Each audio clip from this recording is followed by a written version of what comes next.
and welcome back. Today we're going to be making one of my favorite side dishes, spinach rice. Now let's get into it. Okay, so to get started, we're going to take 1 tablespoon of minced garlic and 10 ounces of frozen spinach and put them into a pot of olive oil. There's about 1 tablespoon of olive oil. So let me get that over here. So we're going to start with the minced garlic. Remove the spoon.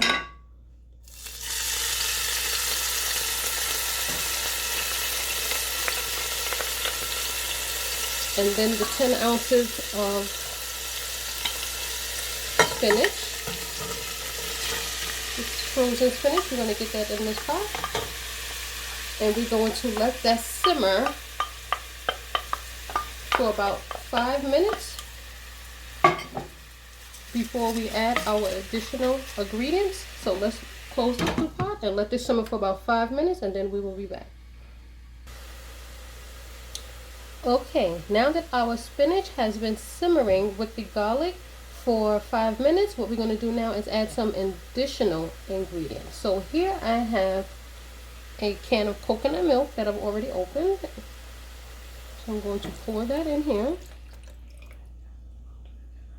I also have a ½ teaspoon of each onion powder and garlic powder. Then we have some salt and pepper and a few pieces of whole allspice.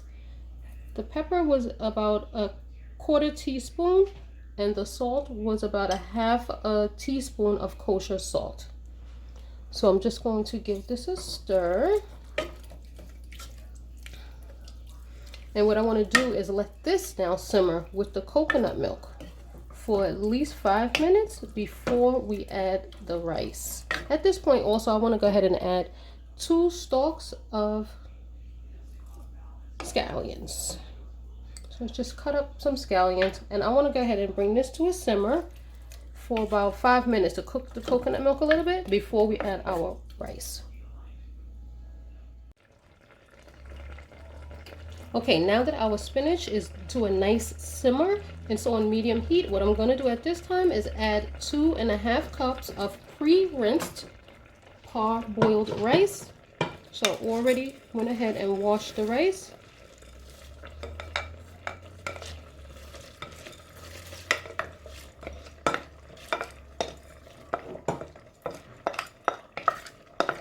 So we're going to go ahead and get this in the pot along with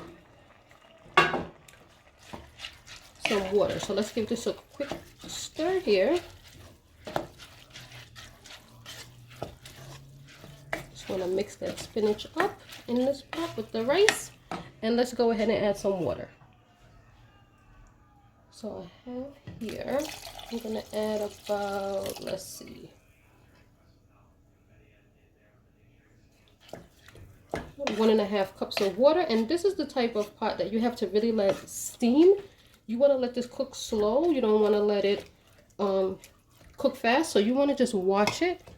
So you want to let this come to a boil, come back, and then put it to simmer and let the water cook in its rice. You have to take your time and let it cook. So let me go ahead and again, I want to make sure I add a full cup. So that's 1 cup of water. And I will likely add more when I come back once it has been steaming for about 10 minutes. So here's our rice after it has been simmering for 10 minutes. It already still has plenty of water in here.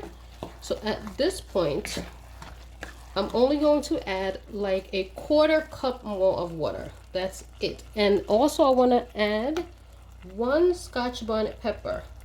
Please keep an eye out because you do not want it to burst. You just want it in the pot to add some additional flavor. So I'm just going to just bury it right below the surface, and I'm going to be stirring it occasionally, like maybe every 2 minutes, just to make sure that pepper does not bust, because if it does, this rice will be so hot and spicy. So again, I'm going to add just a little touch of water.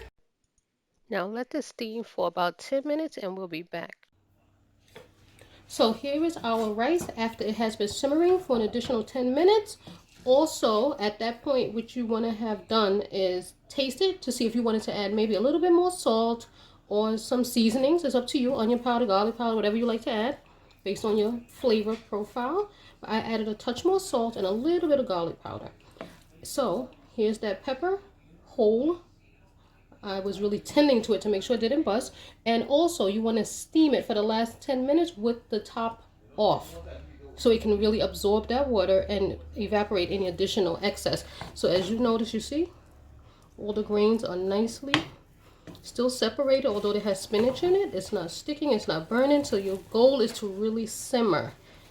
Make sure the pot is on a low temperature, and this is ready to plate. So here's our plated finished product, our spinach rice. Here you can see the grains are nicely separated. It's not all tight and packed together. Again, I used parboiled rice. I'm not certain how this would come out if you used regular long grain. For this, I would suggest maybe using parboiled rice. And here it is and ready for you to enjoy. Now that was my take on making spinach rice. Don't forget to like, comment, share, and subscribe if you haven't, and I will see you again on the next one. Thanks for watching.